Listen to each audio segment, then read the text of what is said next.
In 1990, a blonde kid with a wild haircut dropped a track that exploded like dynamite. Ice Ice Baby wasn't just a hit, it became the first rap single in history to top the Billboard Hot 100. Almost overnight, Vanilla Ice turned into a pop culture supernova, selling millions, packing arenas, and making rap acceptable to mainstream America. But fame that skyrockets comes with a brutal cost. Within a year, he was mocked, rejected, and erased from the very culture he had brought to the masses. How did Vanilla Ice go from history-making to cautionary tale so painfully fast? Robert Matthew Van Winkle, better known as Vanilla Ice, was born on October 31st, 1967, in Dallas, Texas. His childhood was far from stable. Raised mostly by his mother, he moved frequently between Dallas and Miami after his parents split, never quite finding a place to belong. That sense of restlessness would follow him into his teenage years, shaping the persona that later exploded onto the world stage. In the early 80s, hip-hop was still something raw, underground, and largely confined to the streets of New York. But down in the South, Robert was soaking it in from a distance. He wasn't a trained musician, he was a kid obsessed with breakdancing, graffiti, time push 0.65s, and motorcycles. He earned the nickname Vanilla because he was one of the only white kids in the predominantly black breakdancing circles of his neighborhood. Adding ice came naturally. His moves on the dance floor were sharp, fast, and cold. By 16, he had formed a dance group called the Vanilla Ice Posse, performing at malls and clubs around Dallas. He wasn't yet a rapper in the traditional sense, more an energetic dancer who could freestyle rhymes to hype the crowd. But his charisma was undeniable. People noticed. He could command attention not just with his moves, but with a cocky confidence that made audiences want to watch what he would do next. Miami soon became the turning point. While working at a nightclub called City Lights, Vanilla Ice was discovered by club owner Tommy Quan, who saw potential in the young performer. Quan became his manager and pushed him toward recording music seriously time 0.95s. What had started as party freestyles and crowd chants now needed to become songs. In 1980, Vanilla Ice released his debut album Hooked under a small independent label. The album included a track built around the unmistakable bass line from Queen and David Bowie's Under Pressure. That track was Ice Ice Baby. At first, it was just another song in his set list, played mostly in southern clubs and skating rinks. But the reaction was instant and electric. Teenagers couldn't get enough of it. The beat was addictive, the lyrics catchy, and the delivery slick. Yet the real rocket fuel came from radio DJs in the South who began spinning Ice Ice Baby as a B-side to his cover of Play That Funky Music. Listeners kept calling it not for the cover, but for this strange, fresh rap song with a beat they couldn't shake. It was the kind of underground buzz money couldn't buy. Suddenly, Vanilla Ice wasn't just a local performer. He was about to become a national phenomenon. By late 1990, Ice Ice Baby had become unstoppable. What started as a regional buzz exploded nationwide when SBK Records, a subsidiary of EMI, re-released his debut under the new title To the Extreme. The album shot to #1 on the Billboard 200, holding the top spot for 16 weeks. It went on to sell over 15 million copies worldwide, making it the fastest-selling hip-hop album of all time at that moment. Vanilla Ice wasn't just charting, he was everywhere. His face was plastered across magazine covers. His songs looped endlessly on MTV, and his concerts drew screaming crowds who had never bought a rap record before. Ice Ice Baby became the anthem of suburban teenagers who wanted a taste of hip-hop without diving into the gritty realities of the streets. In the blink of an eye, Vanilla Ice was transformed from an underground club performer to a mainstream superstar. The numbers were staggering. He became the first rap artist to top both the pop and R&B charts simultaneously. His follow-up single, a cover of Play That Funky Music, also cracked the top 10, and while purists scoffed, the cultural influence was undeniable. Suddenly, hip-hop was not just an urban movement, it was something your little brother in the suburbs could blast on his Walkman. Hollywood quickly came calling. In '91, Vanilla Ice starred in his own feature film, Cool as Ice, a heavily stylized attempt to turn him into a James Dean for the hip-hop generation. The movie was critically panned and commercially disappointing, but it underscored just how much the industry believed in his star power at the time. Companies rushed to cash in, putting his name on merchandise, dolls, and even a Saturday morning cartoon appearance. On stage, he cultivated an image of flashy bravado, wild dance moves, leather jackets, shaved patterns in his blonde hair. To millions of fans, he represented something new rap that felt safe, Timmy Darby 6'5", fun, and accessible. For a short, dazzling moment, Vanilla Ice was untouchable. He was the face of hip-hop for mainstream America, a cultural lightning bolt that redefined what rap could be in the eyes of the masses. Yet beneath the surface, cracks were forming. Hardcore hip-hop fans bristled at his presence, seeing him as an outsider capitalizing on a movement he didn't fully belong to. The media, which had built him up at breakneck speed, began sharpening its knives. And while Vanilla Ice was enjoying the peak of his fame, the fall was already being written. Success at the level Vanilla Ice achieved was never meant to last, and the cracks widened quickly. The first and most damaging blow was credibility.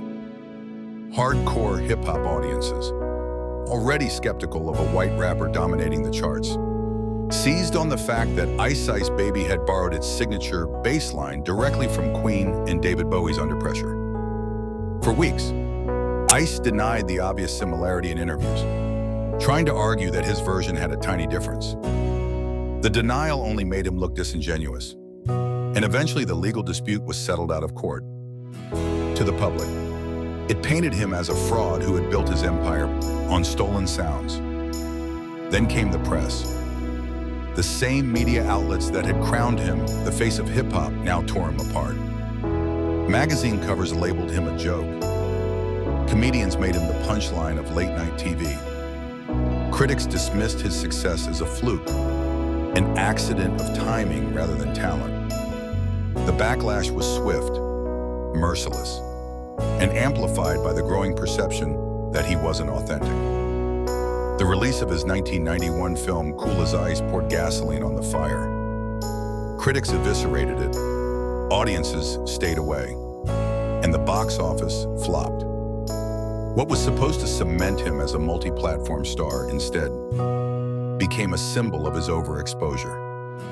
Suddenly, Vanilla Ice wasn't cool, he was embarrassing. His follow-up music also failed to connect. By late 1991, To the Extreme had burned through its momentum, and his attempt at a hardcore image on the 1994 album mind-blowing alienated both pop fans and hip-hop audiences alike. It was too late to win back credibility, and too soon for nostalgia to kick in. His name had become shorthand for one-hit wonder, and the industry moved on without him. Adding to the spiral were personal struggles. The pressure of overnight fame, constant ridicule, and fading stardom took a toll. Behind the scenes, Vanilla Ice wrestled with depression, substance abuse, and an identity crisis. The man who had once symbolized fun and carefree rap now found himself in the tabloid headlines for all the wrong reasons. In just a few short years, the brightest star of 1990 had crashed. The very culture that had lifted him up was now erasing him.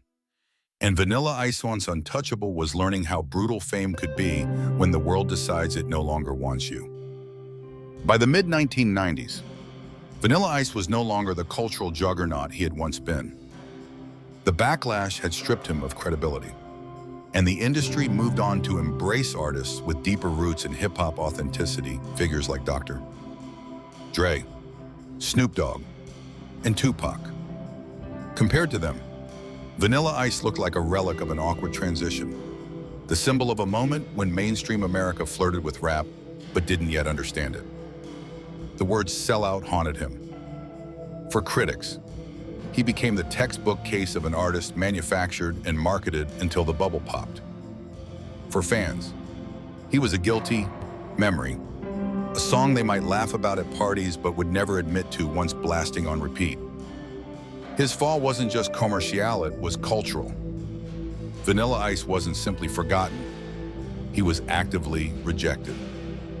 By the late 90s, his name was shorthand for failure. Parody shows like Saturday Night Live skewered him, and late-night hosts mocked him mercilessly. Even the mention of Ice Ice Baby drew eye rolls. The rapper who had once filled arenas now found himself unable to sell records. His tours reduced to small clubs and county fairs. During this time, Vanilla Ice retreated. He dabbled in motocross and jet skiing, even competing professionally for a while. The shift was telling. Music had become toxic territory, and the adrenaline of extreme sports offered an escape. But even away from the stage, he couldn't outrun his past. Journalists hounded him with questions about his fall, and every attempt to relaunch his music career was met with skepticism. Public appearances became rare, and when they did happen, they often carried an uncomfortable sense of nostalgia. Fans weren't looking to celebrate his artistry, they were there to laugh, to relive a cheesy moment of the early 90s. Vanilla Ice had become a living punchline, the embodiment of the one-hit wonder curse. By the early 2000s, it seemed as though he had vanished completely from the cultural conversation. Vanilla Ice, once a superstar plastered across every magazine cover, had disappeared into the margins of fame, neither fully gone nor truly present, existing in the strange limbo reserved for those who once defined an era but no longer had a place in it. For most artists, a collapse as brutal as Vanilla Ice's would have been the end. But survival, if not reinvention, became his path forward. By the early 2000s, Robert Van Winkle had stepped out of the mainstream spotlight, but he didn't vanish completely. Instead, he reshaped his identity in surprising ways. One of the most unexpected turns was television. Reality TV in the 2000s offered a strange new kind of stage, and Vanilla Ice leaned into it. He appeared on shows like The Surreal Life and Celebrity Boxing, leaning into the very caricature that once destroyed him. Audiences tuned in not to see a superstar, but to gawk at a relic of the 90s. For Vanilla Ice, it was humiliating and liberating all at once. He was in on the joke now, reclaiming some control over his image. But his most genuine reinvention came from something far removed from music: real estate. Starting quietly in the late 90s, Vanilla Ice began flipping houses in Florida. It wasn't glamorous, but it was lucrative. He became passionate about construction and home renovation, eventually hosting his own long-running DIY network series, The Vanilla Ice Project. For 9 seasons, viewers saw a different side of him, not the flashy rapper, but the meticulous builder, carefully designing and renovating luxury homes. In a strange twist, he found more stability and respect in construction than he ever did in music. Still, nostalgia for the 90s has a way of reviving fallen icons. As hip-hop matured into the dominant cultural force of the 21st century, Ice Ice Baby shifted from embarrassing to retro fun. By the 2010s, Vanilla Ice was booked for 90s nostalgia tours, music festivals, and even cameo appearances in movies like That's My Boy. Younger audiences, who hadn't lived through the backlash, discovered him through YouTube and meme time tours 0.65s, giving his old hit a second life as kitsch entertainment. Off stage, his life was quieter. He raised 2 daughters, focused on family, and lived far from the chaos of his early fame. In interviews, Vanilla Ice often reflected on his meteoric rise and catastrophic fall with surprising calm. He admitted to mistakes, but also pointed out that few people on Earth know what it feels like to have the world at your feet at 22 and then lose it by 24. That experience, painful as it was, gave him perspective. Today, Vanilla Ice is no longer chasing Billboard charts or Hollywood stardom. He tours occasionally, riding the wave of 90s nostalgia, but his primary career is real estate and television. He has carved out a life that's steady, even modest compared to his past. And perhaps that is the most human part of his story. After being chewed up by fame, he found peace in being ordinary. The story of Vanilla Ice is more than just the tale of a one-hit wonder. It's a snapshot of how fame can rise overnight, burn hotter than the sun, and then collapse under its own weight. His meteoric ascent with Ice Ice Baby opened doors for rap and mainstream culture. But his equally rapid downfall exposed the ruthless mechanics of the music industry, how it builds idols just to tear them apart. In hindsight, Vanilla Ice was both a pioneer and a victim. He proved that hip-hop could dominate the pop charts, paving the way for future generations of rap artists to break into the mainstream. Yet he was also consumed by the machine, punished for being in the right place at the wrong time, with the wrong image, and without the armor to survive the scrutiny. There's a haunting lesson in his journey. Popularity without authenticity is fragile. When the foundation is built more on marketing than on artistry, the backlash can be merciless. And yet, there's also something deeply human in how Vanilla Ice rebuilt his life, shifting from stadiums to construction sites, from MTV to the DIY network, carving out dignity after the world had written him off. For fans who grew up with Ice Ice Baby, his story is bittersweet, a reminder of carefree youth, but also a cautionary tale about fame's double edge, time those 0.95s PMO. For younger generations, he is a cultural artifact, a meme, a name that still makes people smile or roll their eyes. And for Vanilla Ice himself, perhaps that's enough. He lived a life most could only dream of, survived its collapse, and came out the other side standing. In the end, Vanilla Ice's legacy isn't just a beat, a haircut, or a catchy hook. It's a reminder of how quickly the world can lift you up, and how quickly it can let you fall. But it's also proof that even after the fall, life goes on, and sometimes ordinary peace is the sweetest victory of all. So what do you think? Was Vanilla Ice a pioneer who never got his due? Or just a pop culture fluke that burned too bright, too fast? And whose story should we uncover next in this series of Rise and Fall Legends?